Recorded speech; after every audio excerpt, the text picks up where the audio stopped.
Ladies and gentlemen, it is a Wednesday. It is indeed a Wednesday, and we are live here on YouTube.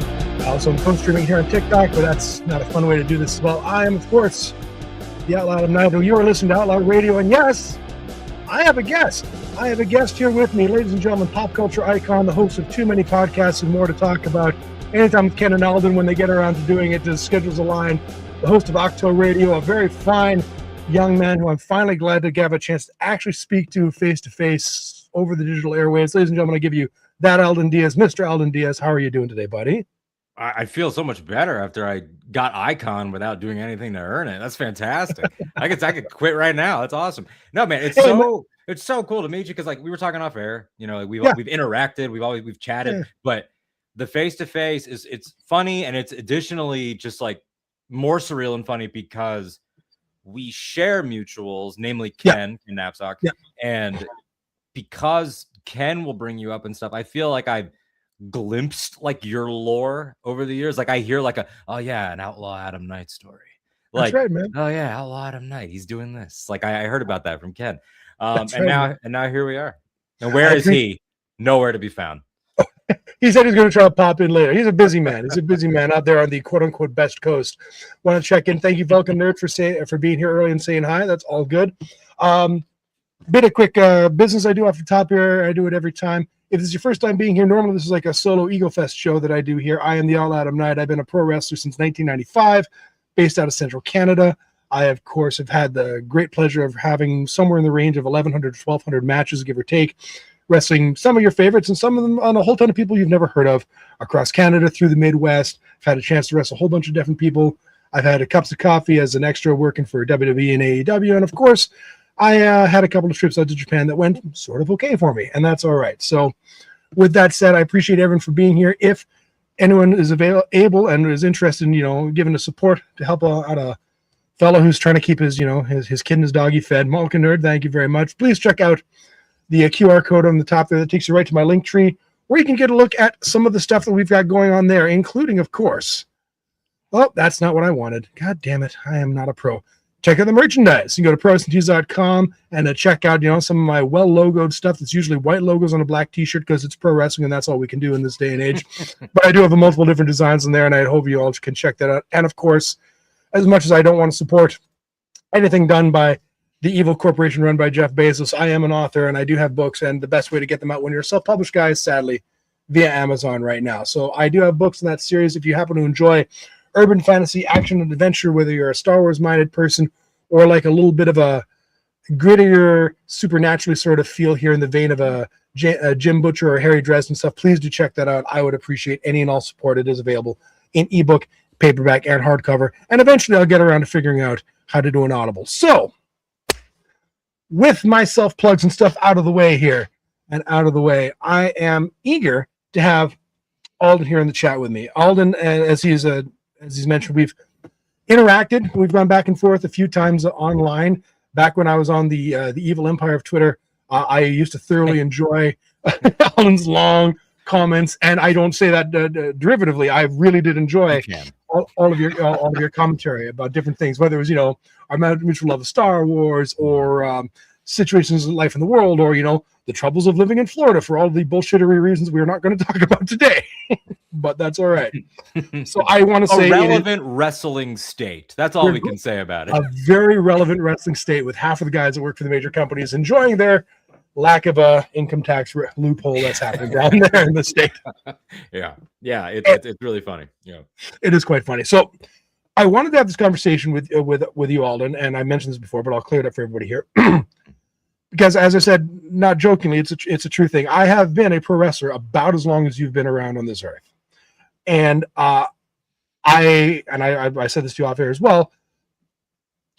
As I sit here, rounding the corner, and 50 years old, and, you know, I'm very set in my ways. I've got a very clear perspective. I grew up, you know, I'm born in the late 70s, grew up in the 80s. I was privileged enough to watch a lot of AWA live here in Winnipeg back when I was growing up, when they were still running the old barn. So I got to see a lot of the top guys in the world. And they would come by every 6 to 8 weeks, right? You know, so I got to see that. Obviously, I was a big WWF guy back in the day. I got to see a little bit of WCW as it came along, NWA. I broke into the wrestling business in 1995.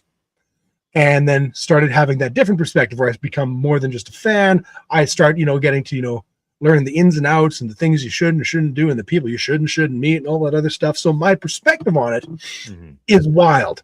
I've got so much knowledge and so much bias sometimes that it's hard for me to sometimes know what is resonating with people in the generations that we're in now. Not so different than we might say as people who enjoy a certain space fantasy series and genre that might not be able to let go of stuff in the past and then learn about the stuff that's coming up and the stuff that's in the future.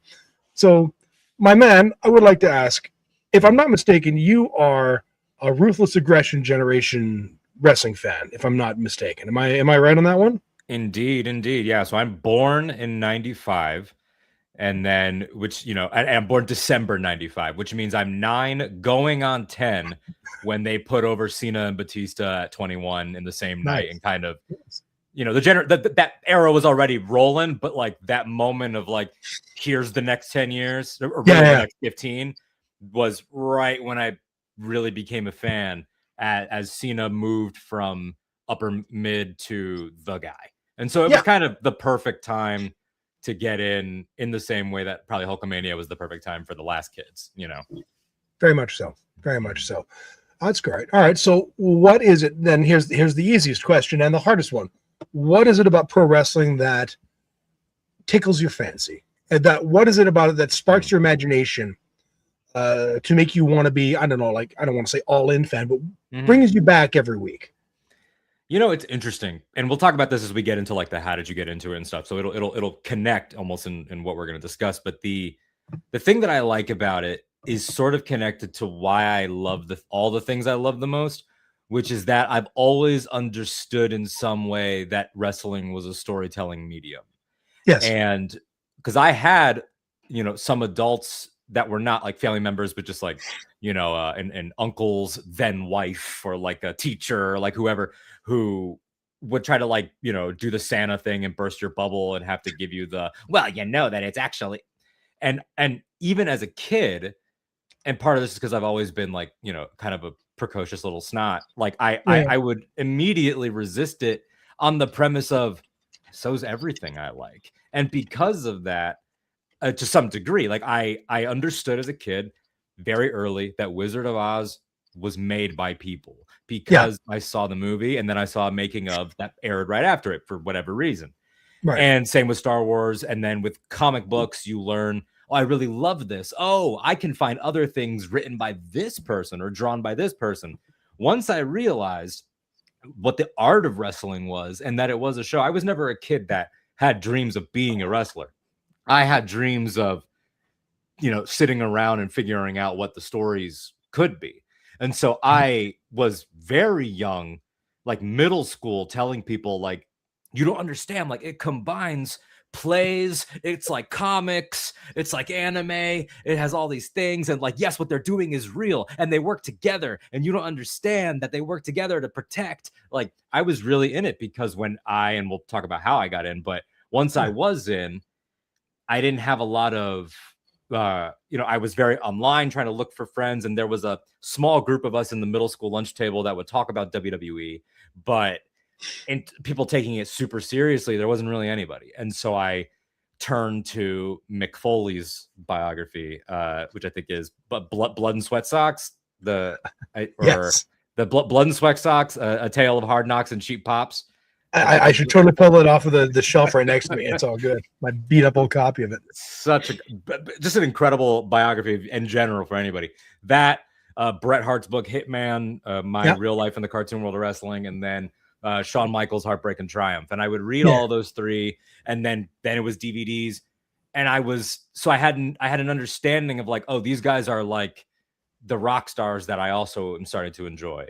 They're like they're like actors, they're like this, but also there's something unique about it. So that is sort of my understanding of it, and always has been, where like now when I watch it, I can take it in on different levels.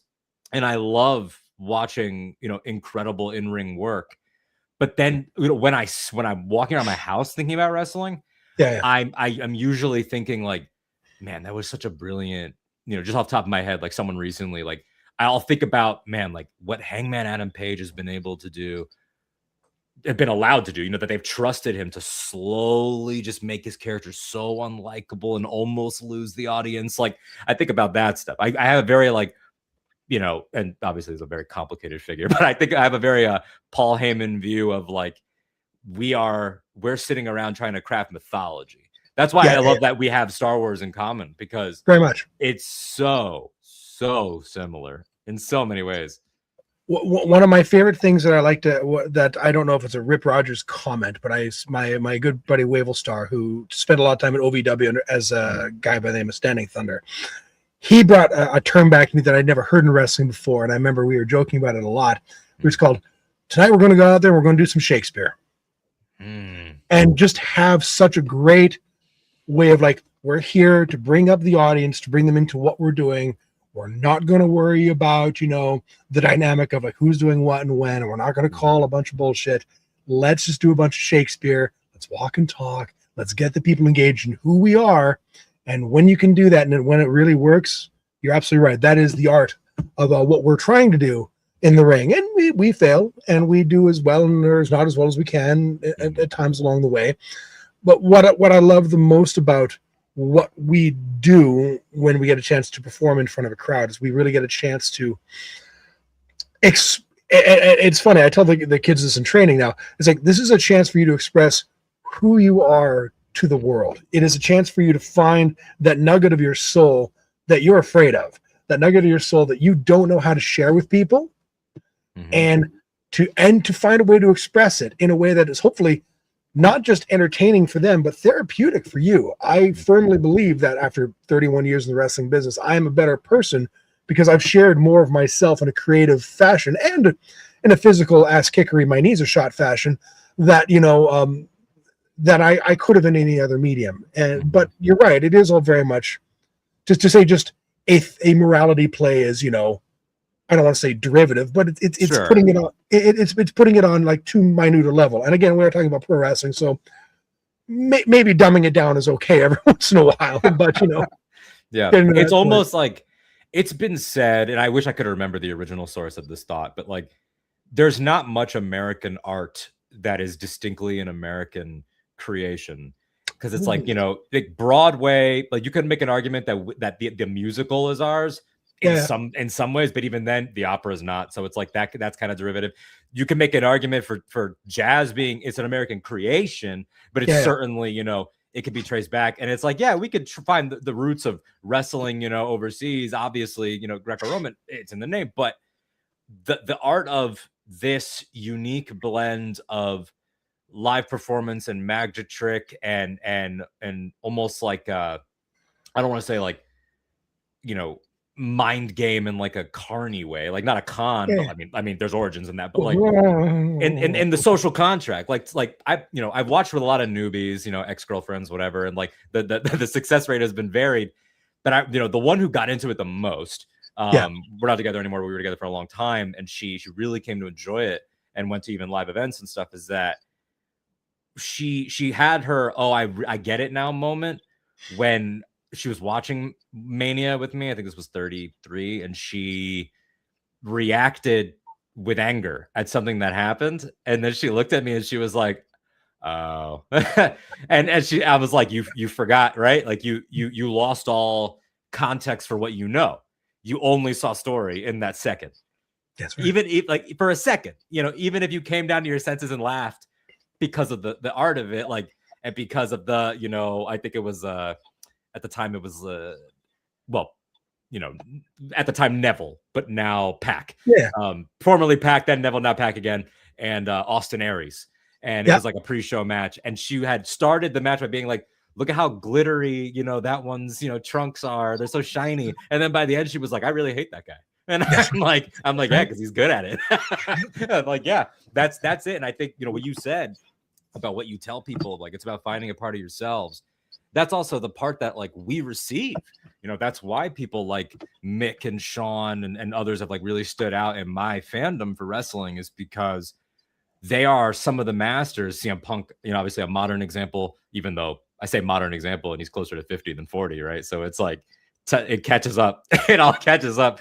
but those people that can, it's easy to say they blur the lines, but like beyond blurring the lines, even when it's the story, it's the angle, there's so much truth underneath it that it could be something. That's what people like. There's that great Ron Funches stand-up bit that's been famous for years.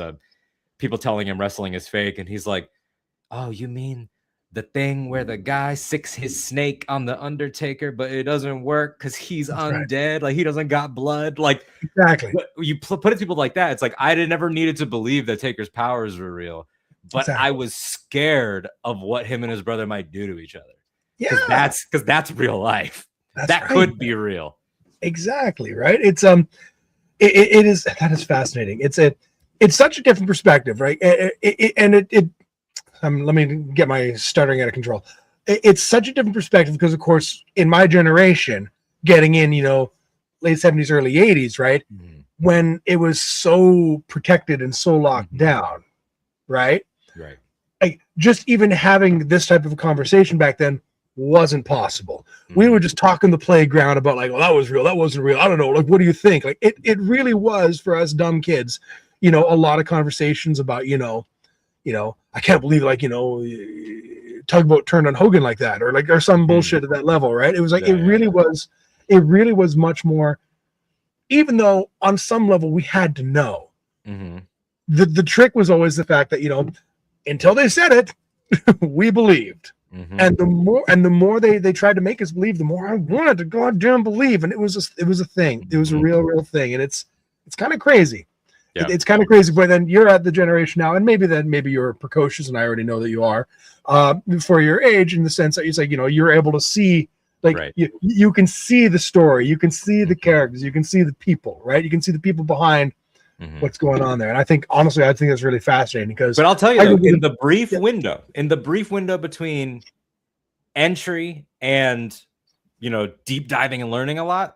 Yeah, there was when I didn't fully understand what I was watching, because this was really my uncle's thing, each of my mom has 3 brothers, and each of them sort of had like an area, I had like a Star Wars fantasy one, a video games one, and a wrestling one. And the wrestling one, he, got me into it and would just let me watch him watch it, like over the shoulder, and be like, oh, what do you think of this? And I didn't know what to make of it, but I got really invested in Cena early, my first favorite.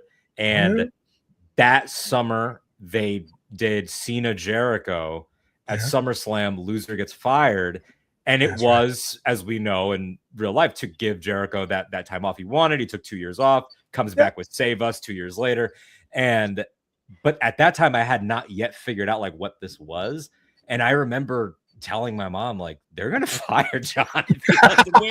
Like, I was so upset. I hated Jericho at that moment. And it was after that I think my uncle was like, well, he's also like in a band, like, don't worry, like, it's not exactly like that. And I was like, oh, okay. And that sort of was an initial like, I gotta learn, Yeah. And I also wonder how much of this is like, again, media literacy for people of your generation, because of course you grew up like in the age of the internet. You had better access to like, more information. What we had was Pro Wrestling Illustrated, and God bless Bill Apter. I've met the gentleman. He's a great guy. But those mags were bullshit. They're all bullshit, not real interviews, not like barely real pictures, and so they were what they were, right? So I was like, I'm trying to get deep dive information, like, so, I don't know who would be better, Ric Flair or Hulk Hogan at this moment in time. I'm trying to decide. I'm going through the different magazines to figure that out. Like that's literally what I had as other ways to go. And I wasn't going to be getting my ass beat for calling the 900 numbers to get Mean Gene to give me some more information. So that might be before your time, but I promise it's like, I know that existed.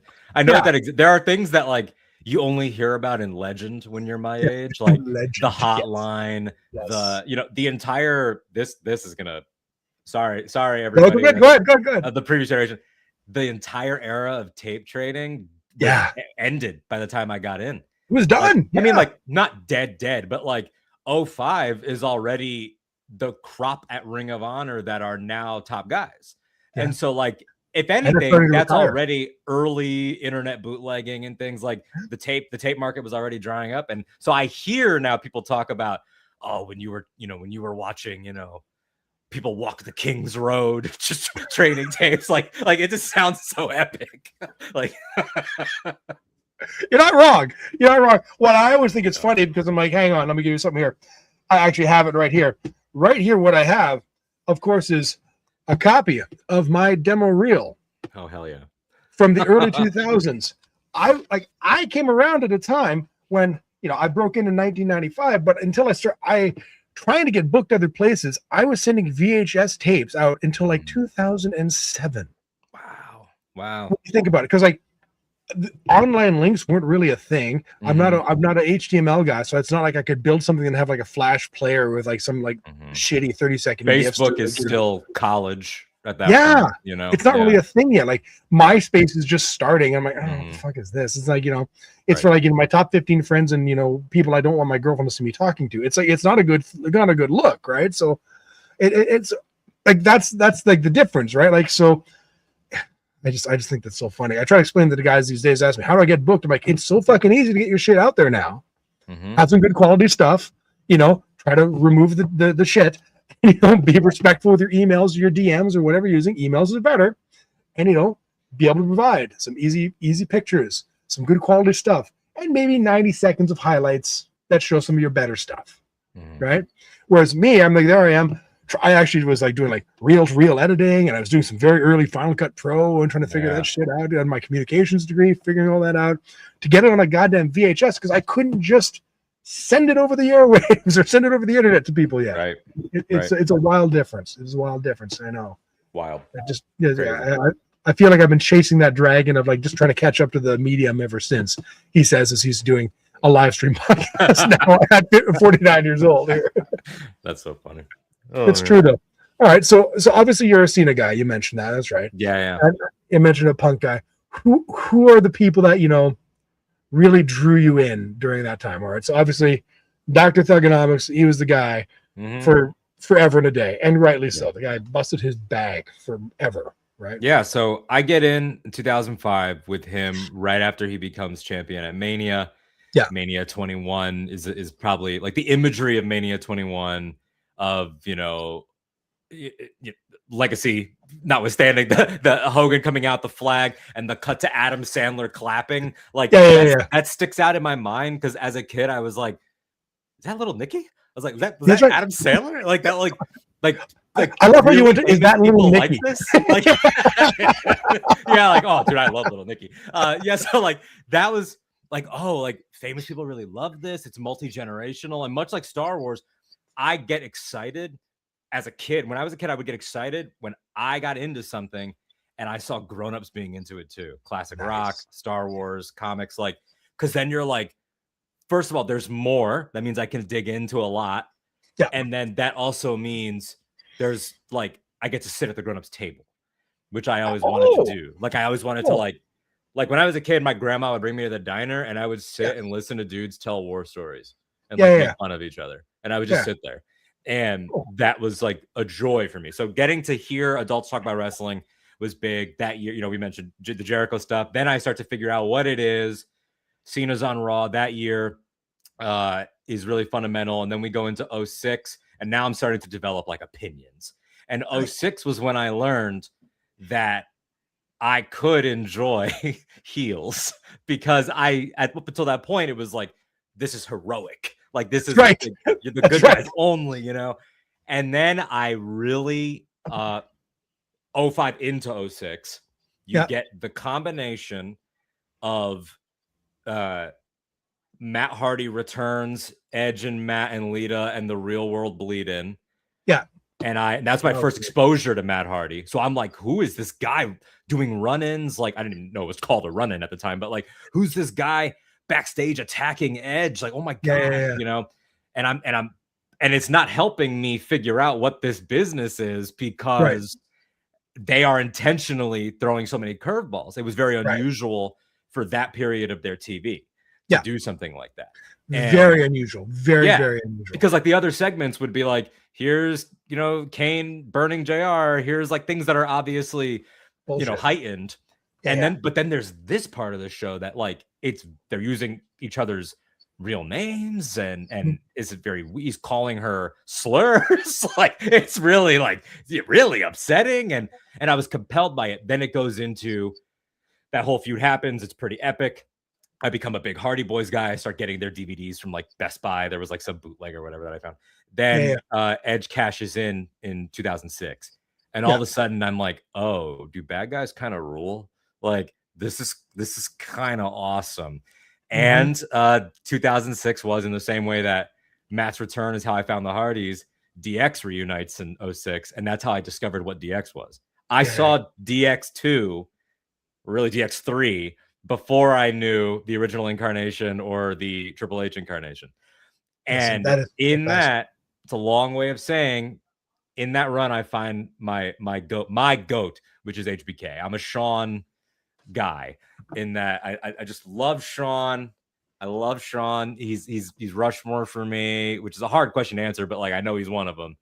And he's like my all time. I could break that down into like eras or tags or divisions or whatever, but that's really it. So it's Shawn. And then I remember I was visiting my uncle in Connecticut. He's walking me through the Trumbull Mall one day, and he says, you know, there's this other wrestling show that's on a different channel, and they have this division called the X division, and it's kind of all types of guys, and it's very different from Raw. And I was like, what is it? And he's like, well, it's called TNA. So I start watching 06 WWE and the early TNA, which is also arguably the peak TNA, at the same time. And then Angle jumps over, and it was just like, what is happening? So it was just a really great time in that. But yeah, I find Shawn. That's when I find CM Punk, because I watched the debut of WWECW. Again, in a weird, this is my generation thing, my first exposure to what ECW was at all was One Night Stand 06, Cena RVD. That is so crazy to think about. My uncle brought me to his friend's house, and they had all these grown-ups that they all had like prediction cards and stuff. And they all were like watching for my reactions, because they were like, he's not going to know what to think of some of these guys. Balls Mahoney's on the card. We're watching. It's the first time I saw Sabu. It's just it's a crazy night. And then of course the infamous, like, if Cena wins, we riot happens, and the way that the crowd treated him. I was already getting exposed to Edge, but not that RVD was heel, but the fact that people could hate someone, and it wasn't about alignment. It wasn't about good and evil. It was about something that I didn't get. It was about like wrestling history, and that excited me too. Absolutely. So, right.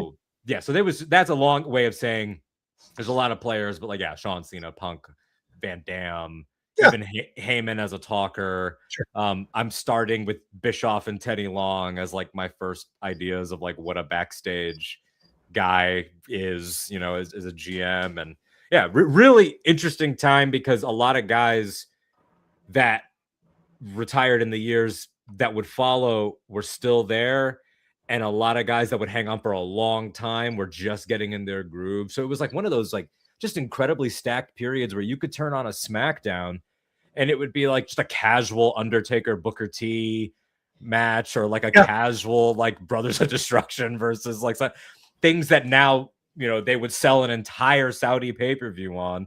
Used to just happen. They used to just be a segment. That's true. You're not wrong. You're not wrong. Oh my God. So let's keep the politics out. No, I'm kidding. So I will say then, again, another reason why I knew I liked you.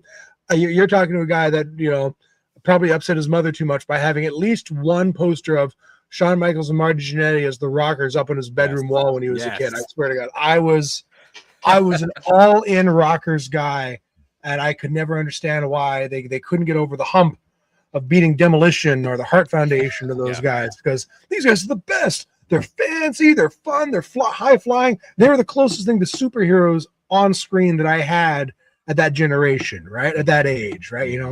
As I was stuck with Knight Rider and them Dukes, and, other incarnations, some really bad stuff, and like the old Lou Ferrigno Hulk, I would watch the Rockers fly around, and I would be mesmerized at the stuff they were doing.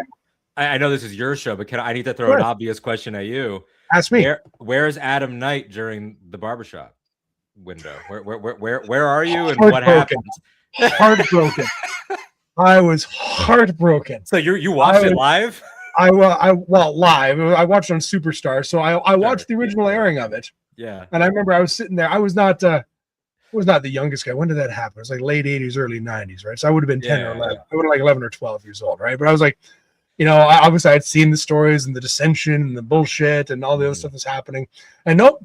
And the clues were all there. The clues were all there. Michaels comes on out and the no shirt, leather jacket. Look at my fancy chest hair, and I'm clearly being a dick. Look, the black jeans should have given it away too.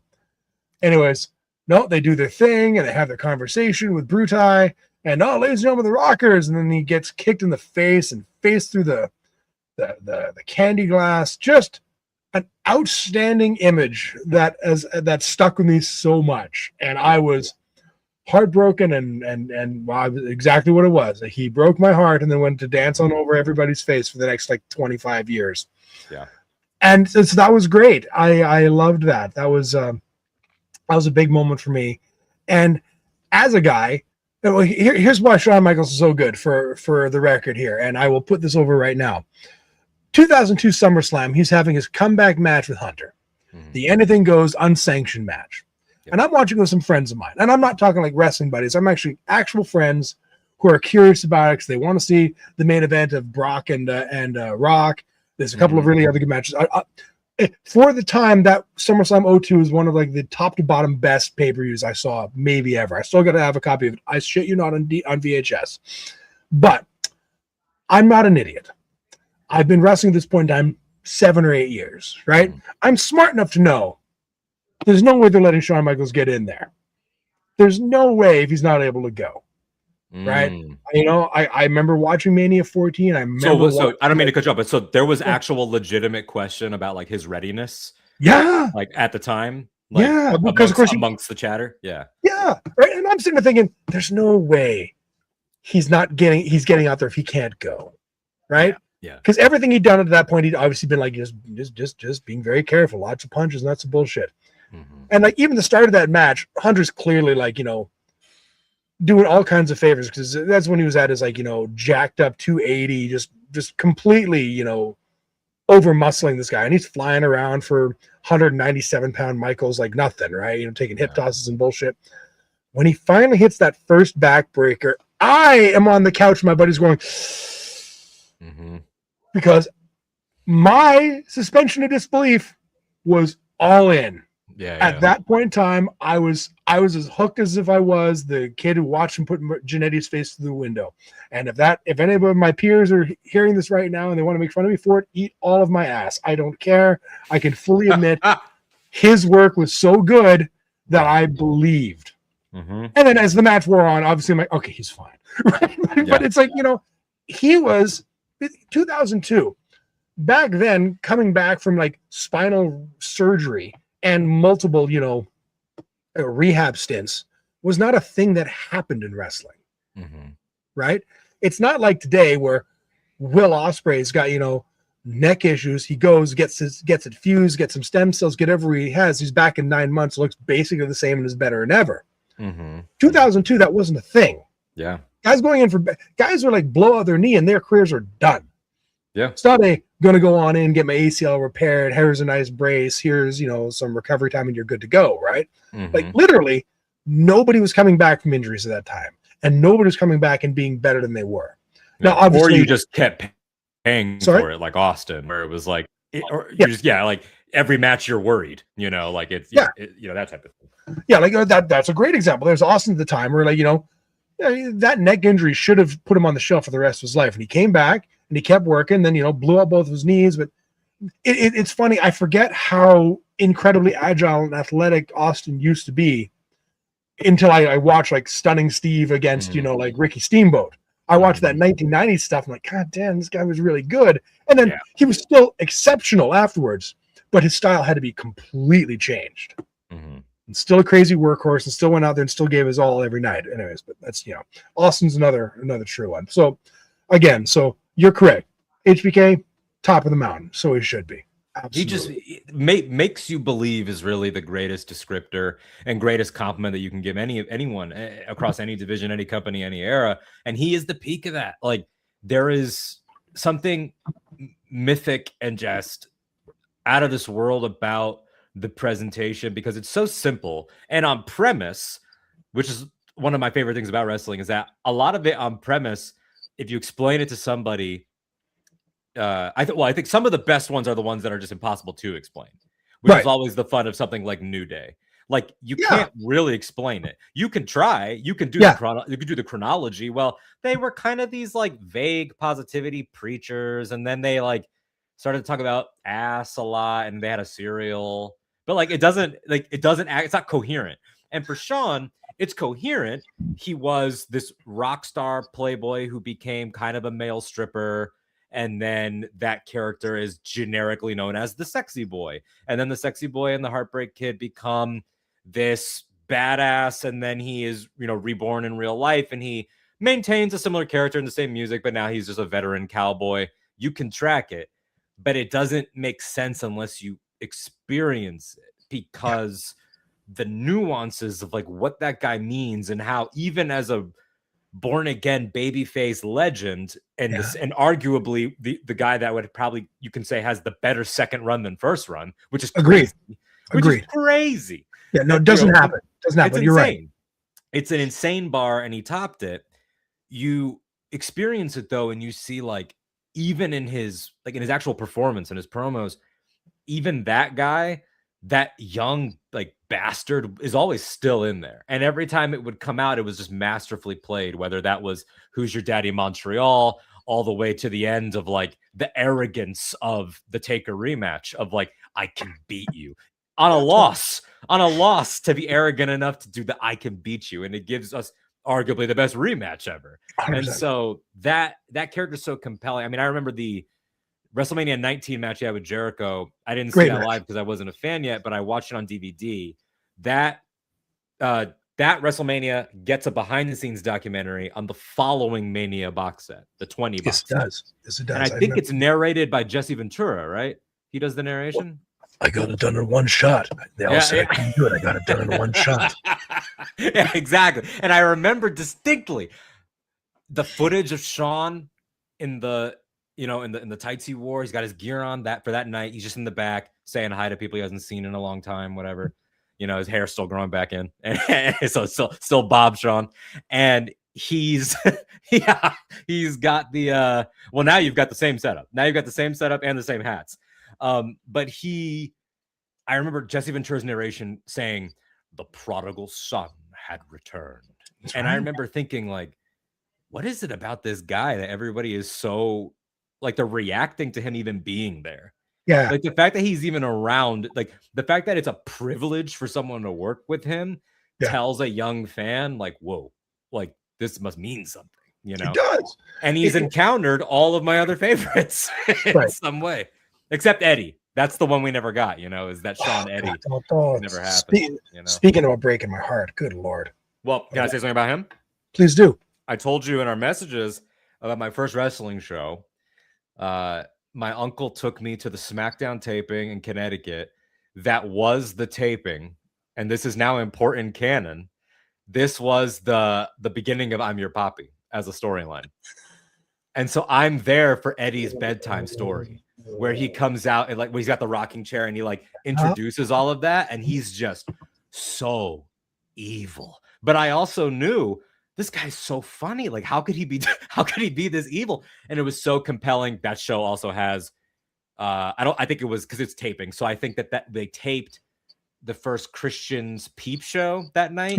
Yeah. And it was also Batista JBL contract signing.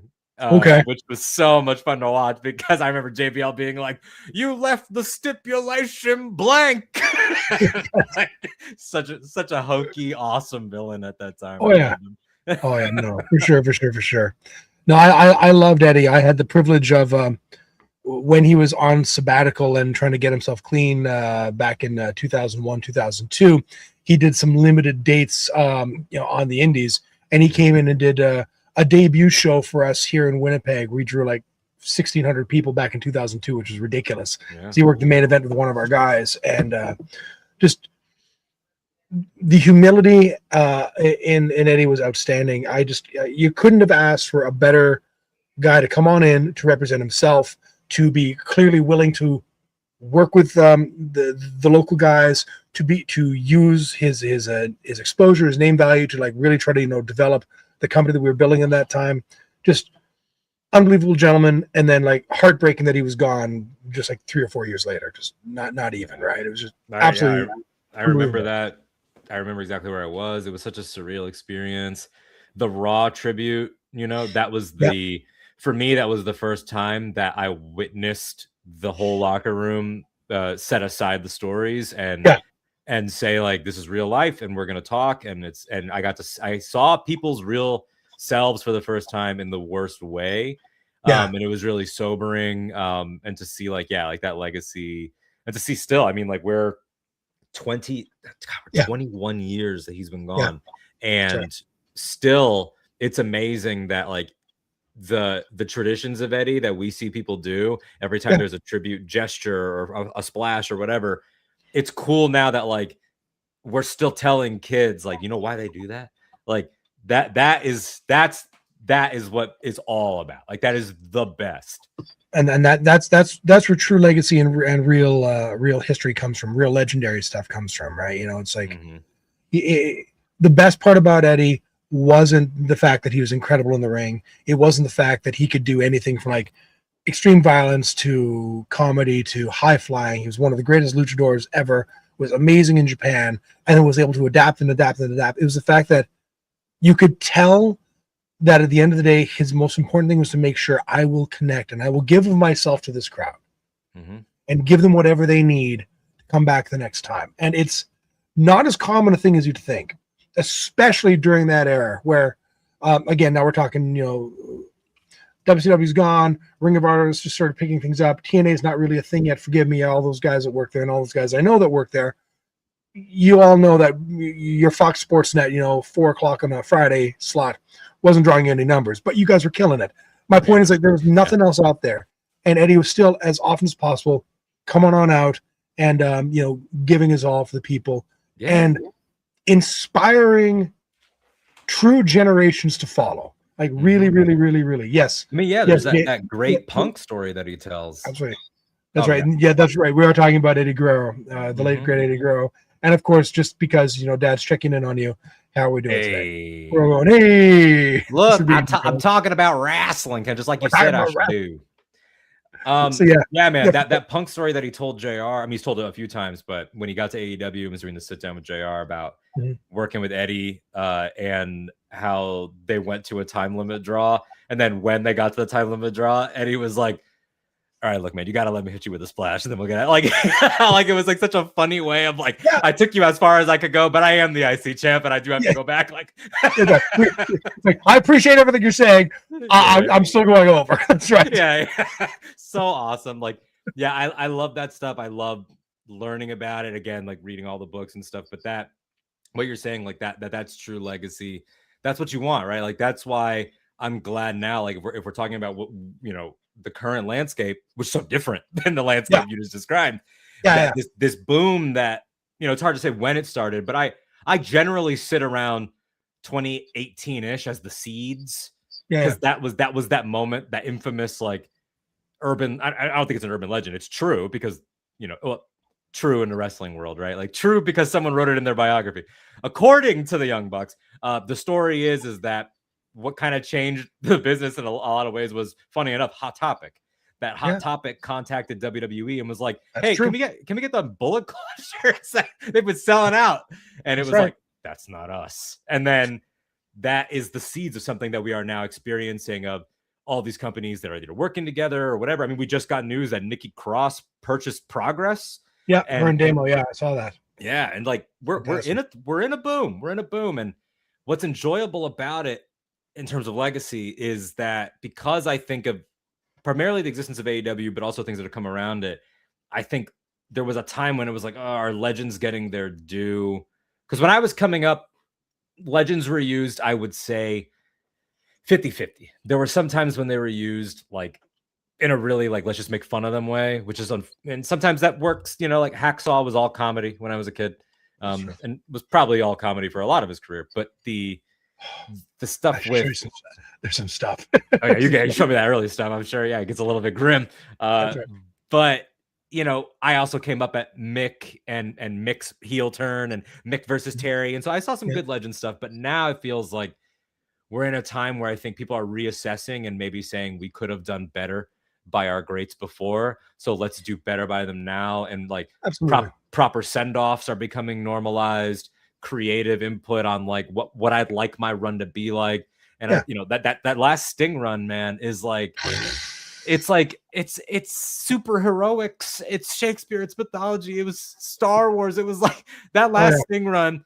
It was like watching a whole locker room say, all hands, we are going to make him look like gold. and he didn't need much help. He really didn't. No. At 63 doing ladder spots. It was God. Yeah, no, but more than that. All right, man. Okay. I get the impression we're going to do this again because we're at 45 minutes right now, and I'm going to answer some of the questions that are here. And we can do this all day. Alden, this is fantastic. Thank you. No problem. Good Lord. So many things I want to go with here. First of all, I brought it up, and I'll bring it up again. Vulcan Nerd's asking us. We talked about Eddie. So who are some of your favorite non-North American wrestlers, whether they're from Japan, Mexico, or Britain? Do you have anybody off the top of your head that's coming along? Off the top of my head, currently, I'm an Osprey head. Yeah, sure. Yeah, I just am. You know, it was funny is that the internet hubbub of the him and Ricochet match is how I figured out who he was. Absolutely, and I think a lot of people did. And it was surprise and effect in full effect. That's right. Yes, exactly. It was in you know, people always have feelings about the style and the decisions, but it definitely put him on the map, and now he's a favorite. Mexico wise, I mean, it's hard to not say Ray just because of when I grew up. Yeah, I remember, you know, all of us imitated Ray. We all had Ray masks. And I'm just gonna hit each one. A Japanese answer. I got into New Japan around that time I was talking about, like that 2017, 2018, and I rode the Shinsuke hype from there into NXT, and like, you know, we got everybody had a lot of feelings about how it's gone, and we could talk about that different time. But making his money, yeah, man, like that run, and then, you know, on the side of the women, there are so, like, once you unlock the world of like how ruthlessly badass the Joshis are, it just changes everything. Like, there's so much good work happening with the Joshis. You're not wrong. I'm gonna pick from a list actual people that I've actually met and worked with or know, if that's all right. Yeah. If we're gonna go Japan, I have to go with Keiji Muto, the Great Muta. I didn't work with him obviously, but I was briefly in the All Japan dojo, and I was supposed to be there for a period of time. So he was the guy. He was like the co-owner at the time. So he came in, and it was very respectful to us and very, very kind. And the amount of respect I have for the way he changed the perception in North America of what Japanese wrestling is like is unheard of. Like, you know, you got your Jushin Ligers, who I've also had a chance to work with, Tajiri-san, obviously, also as well, who I worked with when I went back there a bunch of times. Obviously, you can mention those guys. Mexico, I don't want Eddie's El Paso, but Mexico being what it is. Shoot. Who do I want to pick from there? I might go original La Parca. Obviously, we've got La Parca on Triple A right now, but we all know, if you're not new to it, he's obviously not the same guy that was La Parca in the 1990s, even though they'll pretend he is, because that's Mexico. The original La Parca was so great because took his opportunity when he got to be on North American TV and was absolutely unmistakable as, quote unquote, the chairman of WCW, walking in, playing guitar in that chair, and then still going out there and being pretty dang good in the rings. I want to pick La Parca. Is he the best choice? No. The smartest choice is probably Abismo Negro or, Conan, to be perfectly honest, right? Because that guy opened more doors for more people. So I'm getting Conan that one. Going back to Japan for the Joshi, I've got to go with you probably know her as Asuka, but of course I remember Kana in Japan and working shows with her and watching her kick the absolute bejesus out of Shuri when she was when she was like the young lion at the time. Yeah, Jesus Christ, the matches those ladies had was something to behold. And also, I'll give a shout out to the late Lynn Byron, who also wrestled as, oh God, what was her mask name? Shit. I'm gonna have to look that up. Rest in peace, Lynn Byron. She passed away a number of years ago. I actually got to tag with her, and I was doing an angle with her for Smash to Jerry's company out there. So mad respect for her. And then for the United Kingdom, I'm going to go with Lord Stephen Regal. Hell yeah. William Regal, Stephen Regal. I got to go with him, not just because of the influence that he had on the generation of guys that came afterwards, but because during my first opportunity in 2004, 2005, when they did Raw and SmackDown for the first time in years here in Winnipeg, I was the only local guy asked to be an extra and work backstage. Wow. The only one. It was a different era then. But Regal pulled me aside as we were doing like some in-ring chain. I was working with Carlito. I was working with a bunch of other guys that were on their come up, right? And he could tell, even though I was big, that I didn't have a lot of opportunity to work with guys that really knew what they were doing. Regal pulls me aside and gives me 90 minutes of his time to show me different variations on holds and to tell stories and just to take what I was already doing and tweak them. Just tweak them. And of course, he told me a number of different stories about his time working with Big Daddy, where he was also Big Daddy's tag partner a lot of time in his early years in Japan in the United Kingdom. So, boy, those are some stories. Oh, that's such a great Regal story. It's, you hear so many amazing things about him, and obviously he's still a presence to this day, and what he's done for the new crop, and what he's done on screen and off, and even his like brief AEW stint, like did so much for stories that are still being felt, for factions that are still working. Like he just makes everything better. There's such he's one of those guys that balanced both as a person, but also you didn't see a lot of characters that were as vicious as he was, but still maintained a sense of class. Like absolutely. It was never a joke. Like, I mean, he was made to look like a joke sometimes, but he was never a joke. Like you believed, like, oh, he will mess me up, even if he's not winning a lot or whatever. Like this guy's trying to hurt you. if you ever want to see it, like I'd seen Regal forever and I hadn't put it together, but then there's a pay-per-view match he has with Sting in like 97, 98.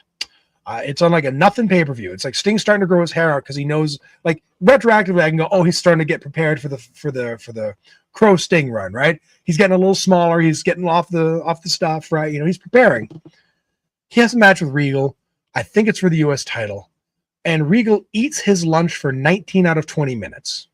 Yeah, just like completely schools him. And I don't know if, like, obviously it stings the man, and I don't think there's any animosity there. But it was one of those, like, the story is Regal's going to stretch you and stretch you and stretch you. He's going to put you in his finish. You're not going to tap. Regal's going to get up and go, what the hell happened?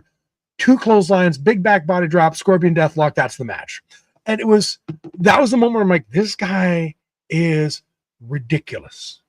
He is ridiculous how smooth and how good he is. And Sting would have told you himself not the greatest technical wrestler, but holding his own, just getting put in hold and reversals and palm strikes and stiff kicks and just like, oh. Yeah. But it was an amazing eye-opening for me there. And yes, we are talking about the same guy. Yes, William Regal and Steve Regal are the same guy there. Who asked me that question there? That's awesome. Yeah, so cool. And yeah, you should check out Kana and Asuka's channel ever so often. She is a sweetheart of a lady, but my God, she was a killer in Japan. Yeah. I watched her murder ladies. Oh my God. So much fun to watch her highlights, find those old matches. Like the talent that has come out of there in recent years from that whole crop and people that have gone to WWE and have obviously made huge names for themselves, but just in general, the way that the international lines have been broken down so much, and that now there's like random Wednesdays where you're watching like a Suzuki, like it doesn't even feel like real sometimes, and it's done so much, I think, for to the Kenny Omega's point of like what his vision is like, I want people to see that like you can have a show that has every style. And I think that's something that, back to the original point about story, I loved that there was something that was 2 hours and then 3 hours long every week when I was a kid, that there were parts that were deliberately trying to scare me. There were parts that were deliberately trying to make me laugh. There were parts that you really didn't want your mom walking in during. There were parts like there were shout out Edge and Lita. It was just a time, man. It was, and that carries on to this day. And now I see it in a whole different way of, to the stuff that you've been saying of like, you gain an appreciation for them, like musicians, like anything else. And I love hearing guys like you that have worked in it and that have, traveled the roads, that mutual appreciation, like the honor among thieves, even though it's like, everybody loves the drama. It's the camaraderie that always, you know, moves people. You know, that's why it's like, are there things that, you know, we all wish were different about something like, you know, the Hall of Fame, or like the way it's presented, or like any of those things? Of course we do. Yeah, But of course. do I ever want it to go away? No, because I like watching old men cry for each other. I like it. They don't always get that, you know. No. It's the greatest thing about the last few years, and I will credit AEW for this, not just because I personally think it's the best brand out there right now, and it's done wonders for the industry in general, and has created the third wrestling boom of my career, which has been, good Lord, the number of sellouts we've had locally lately, it's been wild, and it's just, you know, it all trickles down. Or pardon me, a rising tide lifts all boats. That's really a better way to say it. I don't want to make it sound like it's trickle down economics. No. What I'm saying is that it's so nice to finally be in a position where wrestling really is for everybody. It's got something truly for everybody on every show.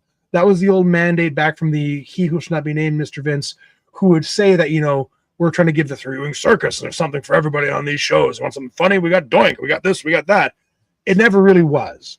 Now, every show out there, everyone has got, you want your high flying? You got your high flying. You want your big meaty men slapping meat? You got that. Goddamn, that's right. You want big characters? You got big characters. You want ridiculous comedy? You are cursed. It's a thing. There's enough there for everybody. Yeah. You know, the people that are made to be jokes are jokes with the audience, not in spite of themselves, right? They're not, it's not a punishment anymore to be the funny character. The ladies are being treated with the respect and the seriousness they've always deserved. I enjoyed the pudding matches as much as any other man of a certain generation, but let's be real. And look, let me just say, this is also a good framing point too for like the era that I came in. I watched the whole change, and I watched like the end of a time and the birth of another one, sort of like with, you know, you obviously have the even longer framing of the history, and you've worked with some of these people, so I'm sure it was more surreal for you guys. But like coming in and with stuff like, you know, the Edge and Lita segment, and like the still the peak of Divas, and then they try to legitimize it a little, but like, let's give them a belt, but even the belt is in and of itself like kind of a girly prop, and like it's still not there. And then of course it changes, and NXT it really changes, and then it starts to catch on. Watching all that has been incredible, man, because, you know, there was always these moments where you could point to, you know, off the top of my head, I think a lot of people would agree, like Sasha Bailey Brooklyn is like one of those moments where you're like, oh my God, like one of my favorite matches of the last decade. One of my favorite matches of the last decade. It's a masterpiece. It's a masterpiece. It's exactly right. And you watch it and you're like, everything's different now. Like we're at the next thing. And I feel like we've done that again, where you're watching AEW, and it was funny because we were getting a friend into it, and he's really into wrestling now, and we were explaining to him the groundwork of like, or the lay of the land of the stories. And it was, you know, Moxley heel champ, and we were like, well, Moxley right now, after basically assassinating one of his friends, is kind of instituting what we would call wrestle fascism over the rest of the locker room, and that's affecting everybody except one woman, and that is this woman, Toni Storm, who somehow exists in her own reality, which is in the 1920s. And my friend was like, okay. And I was like, and I have to tell you, what she's doing is probably the best thing in the entire industry right now. Like the fact that I got to see two women tell the best angle in all of wrestling television for that solid, you know, 8 months where it really got going. And then those 3 just blood feud matches that ends in the best leave town match of this era, you know, the best, like, you're clearly on the way out and you're gonna give it all before you go. Credit to her. Insane. Absolutely. And like, we never would have gotten, forget, you know, women's no holds barred, hardcore, lights out. That of course we never would have gotten back then. Hell in a Cell, ladders, all that. But to get like, we're gonna let you tell real personal stories of like hatred that are not about a dude, that's not about like a betrayal, like that is still fresh, and it's awesome to see it like really fly. It's wild to think that we had a pro wrestling storyline for the ladies over the ladies title that passes the Bechdel test. Yes, exactly. Yep. When Luther was there, he served the story. It was never about Never about Luther. They weren't fighting over Luther. No, No. dear God. Oh, Lenny. Anyways, Oh, all right, yeah. all right. We're cresting up here in an hour. Alden, again, I hope we can do this another time. I would love to have more of the type of conversations. Please. Everybody's been here all the way through. Vulcan Nerd, James Holmes, everybody who's like joined here in the side stream. Everybody's here afterwards. Please leave a comment down below. Let us know what you love about pro wrestling. Let me know what you hate about pro wrestling. Let me know what you want to see in pro wrestling. I'd love to see all of that stuff. Again, please follow Alden. He's a great guy, very well spoken. I'm honored to finally have this chance to have this conversation with you, young man. Young man, he says. With all my gray hairs. That's right. Please follow him at that Alden Diaz. If you get a chance, please go up here to the QR code. Please check out all the stuff I've got. Help support an independent, struggling author / wrestler / old man who's just trying to keep things going. I can't thank you all enough. And have a great night. Go love some pro wrestling. I'm going to remove that. I'm going to put that back in. And yeah, thank you, everybody. Have a great night.